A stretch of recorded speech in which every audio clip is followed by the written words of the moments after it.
Obamacare, the Affordable Care Act, the premiums could skyrocket in your state, Arizona, 116% next year. Right. Do you support Donald Trump's repeated statements he will repeal and replace Obamacare? And if so, what would happen to the more than 200,000 people in Arizona who are already insured thanks to Obamacare, especially what happens to those who do have pre-existing conditions?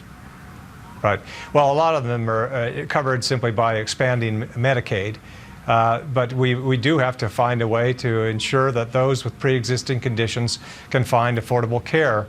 But Obamacare in Arizona has been a disaster, and we hear horror stories every day about increased premiums, massive co-pays and deductibles that make it completely unaffordable.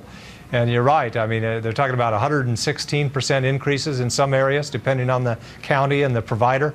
We have 15 counties in Arizona. 14 of them have only one provider. So there's no choice.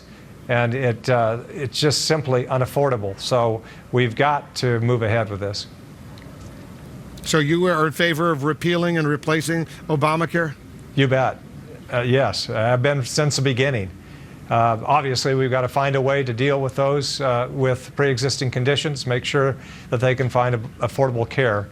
But we've got to make sure that people can afford their coverage. And right now, it is unaffordable in Arizona. How do you do that? Do you have a specific plan to replace it with something better, or is it just a plan that needs a lot of consideration? Well, there are a number of plans that have been put forward on the Republican side that have various elements. I assume that what we go with will be a combination of it.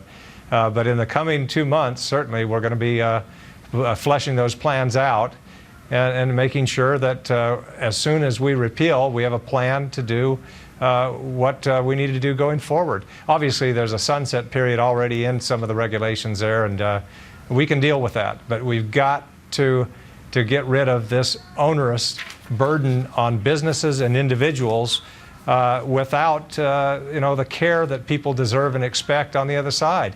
It's completely and utterly unaffordable now. Senator, thanks so much for joining us. Good luck.